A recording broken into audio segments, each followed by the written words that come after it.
성경은 요한계시록 3장 22절 말씀입니다. 요한복음 3장 22절 말씀을 제가 읽어드리도록 하겠습니다. 귀 있는 자는 성령이 교회들에게 하시는 말씀을 들을지어다. 아멘. 작년 초부터 시작했던 코로나19의 어떤 심각한 영향력이 우리 사회 전반적으로 굉장히 파괴적인 영향력을 미쳤습니다. 그런데 그 중에서도 이 코로나19의 심각한 영향은 교회 공동체에게 영향력을 주었다는 생각을 합니다. 교회의 어떤 본질 중에 하나는 그런 겁니다. 교회 공동체의 구성원들끼리 연대감을 가지고 그 연대감 위에서 공동체를 지향했던 것이 교회의 중요한 본질 중에 하나였습니다. 그런데 그 연대감을 와해시키는 것, 방해하는 것이 코로나19였습니다. 모이지 못하게 했고요, 만나지 못하게 했고, 이런 상황들을 되돌아보면서 저는 올해 초부터 요한계시록에 나오는 7교회에 주신 성령님의 말씀을 좀 보면서 과연 이런 위기 가운데 성령님께서 교회를 향하여 어떤 말씀을 하시는지 한번 교회 하나씩 짚어보면서 말씀을 좀 묵상해 보았습니다. 그들이 직면한 박해, 환난, 그리고 유혹, 여러 위기 가운데 있는 교회가 어떤 지혜를 가지고 어떤 힘을 가지고 이런 시국을 타파할 수 있을까? 넘어갈 수 있을까? 교회를 향하여 어떤 성령님의 요구가 있었는지를, 성경이 우리에게 어떤 말씀을 하는지를 지난해 동안 좀 살펴보았습니다. 소아시아 7교회가 직면한 상황은 로마의 박해, 로마 황실의 박해입니다. 지금의 정부라고 표현할 수 있겠죠. 그리고 유대인들의 핍박, 기존 종교 지도자들, 기득권자들의 핍박, 그리고 이단의 유혹이었습니다. 여러 거짓 선생님들, 거짓 그리스도가 교회 안에 침투하면서 교회 공동체를 와해시키려고, 넘어뜨리려고 했던 시도들이 있었습니다. 그런데 이 장면들은 비단 7교회, 초대 교회들에게만 국한된 것이 아니라 오랜 기독교 역사 가운데서도 있었습니다. 아마 지금도 낯선 오지에서 복음을 전하는 선교사님들이, 복음을 전하는 전도자들이 직면하고 당면하는 문제일 수도 있고요. 또 다른 국면으로 우리 교회가 직면하고 있는 상황일 수도 있을 것입니다. 물론 우리가 당하고 있는, 우리나라입니다. 나라가 직면하고 있는 교회의 상황과는 또 다른 면이 있습니다. 안타깝게도 교회 안에서 일어났던 여러 부정함들, 여러 추악함들이 세상에 드러나면서 박해, 환난, 유혹, 시험보다는 오히려 조롱과 비난과 비웃음과 어떤 따돌리는 듯한 그런 느낌을 가지고 교회가 또 다른 국면으로 위기에 처한 것이 우리의 모습이라고 저희들은 평가를 하고 있습니다. 소아시아에 있는 7교회는 역사의 뒤편으로 사라진 교회들이에요. 더 이상 이 땅 위에 존재하고 있지는 않습니다. 하지만 그들 교회를 향한 성령님의 말씀, 성경의 말씀은 여전히 유효하며 우리들에게 또 다른 위기와 또 다른 어려움 속에 처한 우리 교회를 향한 성령님의 말씀들을 우리는 한번 되새기면서 우리 교회가 다시 한번 일어설 수 있도록, 다시 한번 이 땅 위에서 하나님의 우리들에게 주신 명령을 다할 수 있도록 지혜를, 또 성령님의 요구들을 한 번쯤은 되새겼으면 하는 바람이 있습니다. 쭉 7교회를 바라보면서 몇 가지 상황들을 좀 정리해 보려고 합니다.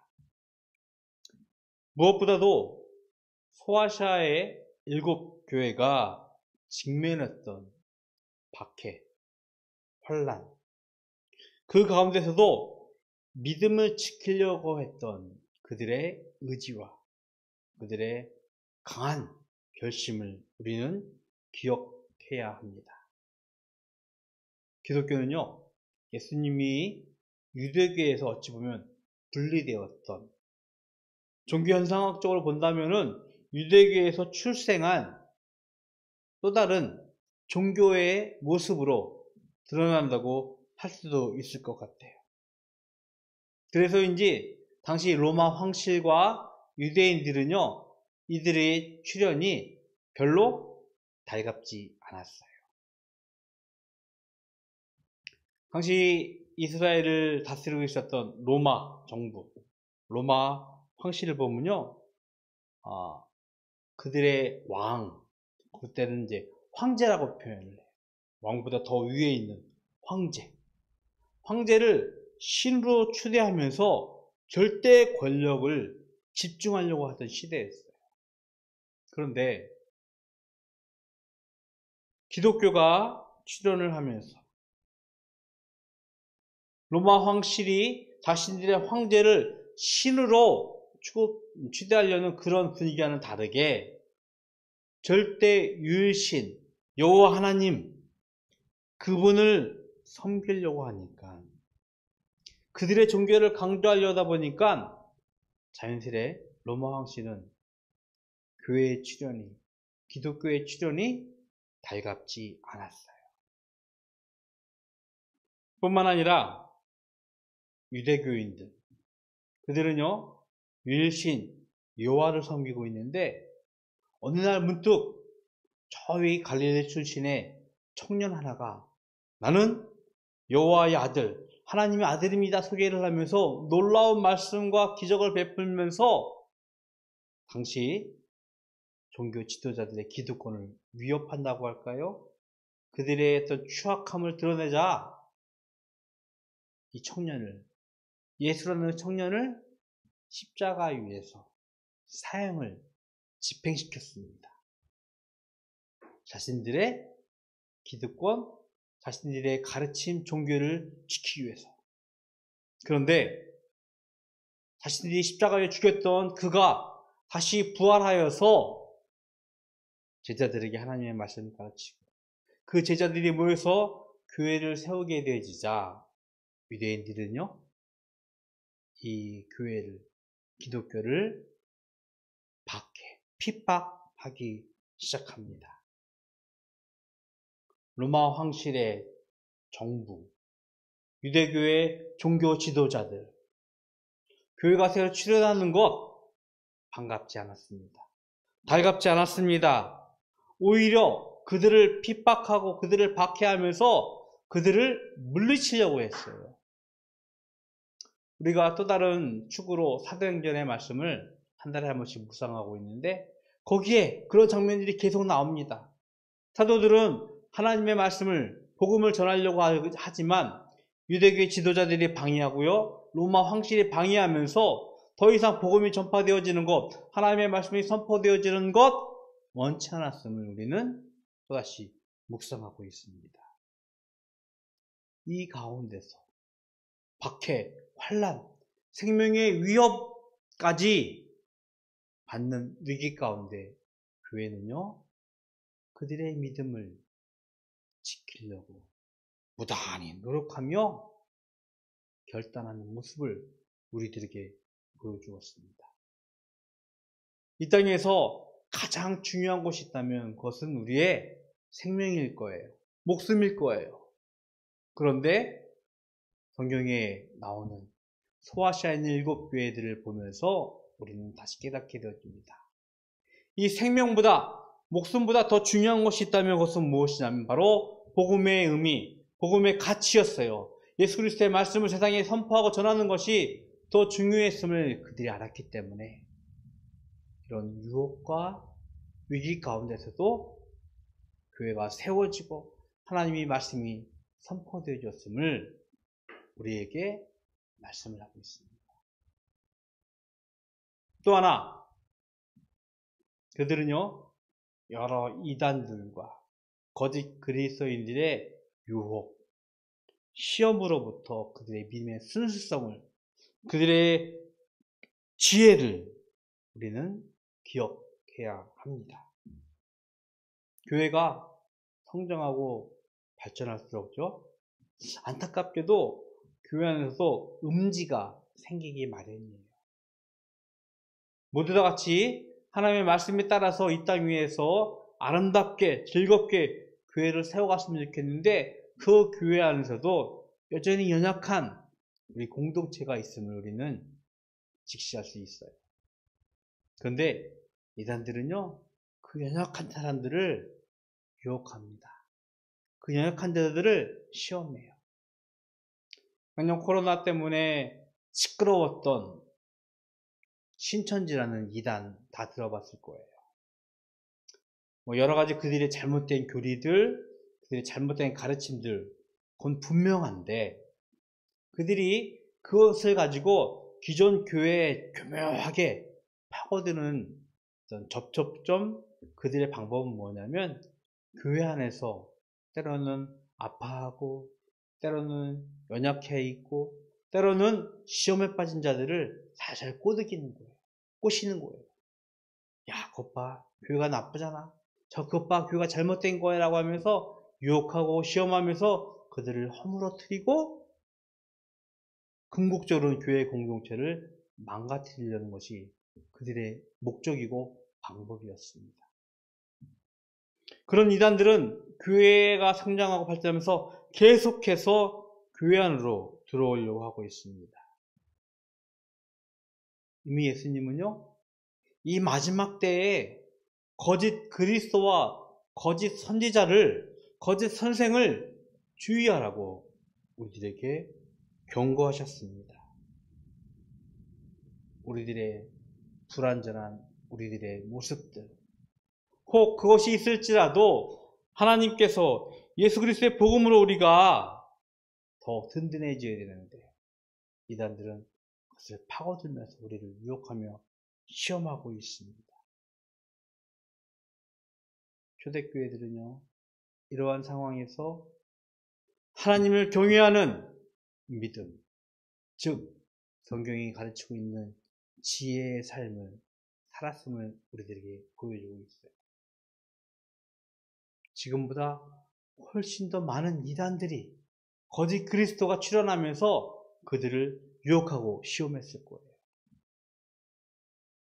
이 상황에서 믿음의 지혜를 갖는 것, 하나님의 믿음의 순수함을 지키는 것, 우리들에게 필요한 줄로 알고 있습니다. 이런 그들의 상황에서 성령님은요, 소아시아에 있는 7교회를 향하여서 같은 말씀을 반복을 하고 있어요. 그 말씀이 오늘 본문의 말씀이에요. 귀 있는 자는 성령이 교회들에게 하시는 말씀을 들을지어다. 계속해서 7교회들에게 말씀을 전하면서 꼭 이 말씀을 한 번씩 반복하고 있습니다. 성령이 교회들에게 하시는 말씀을 들어라, 들을지어다 라고 우리들에게 말씀을 하고 있습니다. 박해와 환난, 시험과 유혹 속에서 우리의 믿음을 지키고 우리의 지혜를 키워나가는 것은 바로 성령님이 하시는 말씀을 듣는 데 있음을 우리들에게 말씀을 하고 있습니다. 이 말씀은 이미 예수님께서 많은 무리들을 불러 모으시고 하나님의 복음을 전파하면서 하신 말씀의 반복이고 연장선상입니다. 예수님은 복음을 가르치면서 꼭 말씀하셨어요. 귀 있는 자는 들을지어다. 물어볼게요. 우리는 다 귀가 있어요. 그렇죠? 물론 안타깝게도 장애를 앓고 있는 분들은 귀의 소리를 못 듣는 분들도 계세요. 근데 그 부분은 좀 소스라 친다면, 소스라고 생각한다면 대부분의 사람들은 소리를 들을 수 있어요. 그리고 그 소리를 들으면서 기뻐하기도 하고 좋아하기도 하고 슬퍼하기도 하고 애통해하기도 합니다. 그런데 우리가 그것을 기억해야 돼요. 사람들은요, 많은 소리를 듣는데 그 소리 가운데서 자기가 원하는 소리만 듣는 거예요. 재은이, 재석이가 알 거예요. 엄마하고 아빠를 텔레비를 보면은 보는 게 다 다르잖아. 그치? 아빠는 뉴스를 보고 엄마는 드라마를 보는데 똑같은 뉴스를 들어도 아빠가 이해하는 거 혹은 엄마가 이해하는 거 다 달라요. 재밌죠? 마찬가지예요. 그래서 우리가 소리를 듣는 것, 그것은요, 자기가 원하는 것을 듣는 것에 집중하고 있음을 우리는 알고 있습니다. 모든 사람들이 그런 것 같습니다. 자신들이 원하는 소리를 들으면서 자신이 원하는 대로 선택을 하고 행동을 하게 마련이에요. 그래서 귀 있는 자는 들어라 라는 말씀은요, 다 귀를 갖고 소리를 듣고 있지만 자신이 원하는 대로 듣기 때문에 진정 예수님께서 하시는 말씀을 깨닫지 못하는 자에게 주는 예수님의 경고였습니다. 성령이 교회들에게 하시는 말씀을 들어라. 그 들으라는 성령님의 말씀은요, 때로는 우리의 귀에 거슬리는 쓴소리일 수 있습니다.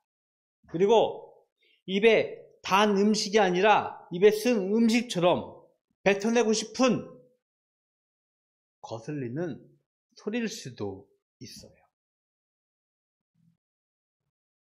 우리는 그것을 귀담아 들어야 합니다. 성령님이 교회들에게 하시는 말씀은요, 때로는 채찍 같아요. 매를 때리는 말씀일 수도 있어요. 때로는 우리의 상처를 도려내는 의사선에 들려진 칼처럼, 메스처럼 매우 날카롭게 우리 아픈 부분을 후벼팔 수도 있어요. 그런데 우리는 그 소리를 귀를 닫고 듣지 않는 것이 우리들의 모습임을 우리는 직시해야 합니다. 지금의 교회의 많은 지도자들, 많은 어른들이 그런 모습을 보여줄 때가 너무 많다는 안타까운 심정을 가지고 있습니다. 성령님이 말씀하고 있습니다. 하나님이, 예수님이 말씀하고 있어요. 그런데 그 소리를 듣고도 듣지 않고 깨닫지 않고 보지 않고 이해하지 못하고 그들 나름대로의 교회만 세워가는 우리의 안타까운 교회들을 우리는 직시하고 있습니다. 물론 이 말씀은요, 우리 바다교회에게도 동일하게 적용이 되어지고 있습니다. 그리고 그 말씀은 바로 교회의 지체가 된 우리에게 한 명 한 명 개인에게 주시는 하나님의 말씀임을 우리는 기억해야 할 것입니다. 교회를 향한 비난과 조롱 혹은 박해에 가까이 기꺼이 맞설 수 있는 우리의 믿음이 필요할 것이고요. 거짓 그리스도의 유혹과 시험 속에서 우리의 정결한 믿음을 지킬 수 있는 지혜를 우리는 기도해야 할 것입니다. 이것이 바로 성령님의 말씀 안에 있음을 우리가 기억해야 될 줄로 믿습니다. 7교회를 향한 성령님의 말씀, 하나님의 말씀, 성경을 우리 묵상하면서 다시 한번 우리에게 주시는 하나님의 말씀을, 우리 바닷교회를 향한, 나를 향한 하나님의 말씀을 다시 한번 읽게 올 수 있기를 주님의 이름으로 축복을 드리겠습니다. 그 말씀을 통하여서 우리에게 주어진 우리의 사명을 우리는 일깨워야 합니다. 성경을 제가 하나 읽어드릴게요. 마태복음 28장 19절 20절 말씀입니다. 그러므로 너희는 가서 모든 민족을 제자로 삼아 아버지와 아들과 성령의 이름으로 세례를 베풀고 내가 너희에게 분부한 모든 것을 가르쳐 지키게 하라. 볼지어다 내가 세상 끝날까지 너희와 항상 함께 있으리라 하시니라. 아멘. 우리의 상황들, 우리의 환경들, 이것을 극복하고 넘어서서 우리들에게 궁극적으로 명령하는 것은요, 이 하나님의 복음이 우리에게 머무는 것이 아니라 우리의 가족들, 우리의 이웃들, 우리의 회사 동료, 저 멀리 오지에 있는 사람들에게까지 선포되어지기를 기대하고 있어요. 이 복음을 전하는 일, 하나님의 말씀을 전하는 일, 지금은 너무나 힘들고 어렵고 곤경에 처한 일 같아요. 하지만 성령님이 우리에게 하시는 말씀을 기억하고 우리의 사명을 잘 감당할 수 있는, 이 사명을 기억할 수 있는 우리 바닷교회가, 우리 바닷교회 모든 성도님들 되기를 주님의 이름으로 축복하고 이 사명이 우리 가운데서 성취되어질 수 있기를 주님의 이름으로 축복을 드리겠습니다. 기도하겠습니다. 하나님 감사합니다. 참 힘들고 고된 상황 속에 있는 초대교회에게 하신 성령님의 말씀들을 다시 한번 묵상하고 정리했습니다. 하나님, 우리에게 주시는 말씀인 줄 우리가 깨닫게 하여 주시옵시고 이 말씀으로 우리가 이 세상을 살아갈 수 있도록 주님께서 힘 주시옵소서. 하나님, 구별하여 예물 드립니다. 주일 예물로 또 교회를 돕는 마음으로 드린 헌금들 주님께서 기뻐 받으시옵시고, 이 물질을 드린 자들 이 땅 위에서 정말로 하나님의 말씀을 들으며 순종하며 세상에서 하나님의 사람으로 살아갈 수 있도록 주님 축복하여 주시옵소서. 지금은 우리 주 예수 그리스도의 은혜와 하나님 아버지의 거크신 사랑하심과 성령님의 교통하심이, 성령이 교회들에게 하시는 말씀을 듣기를 소원하는, 그 들음으로 세상을 변화시키는 삶을 살기를 소원하는 모든 성도들 머리 위에 영원토록 함께 있을지어다. 아멘.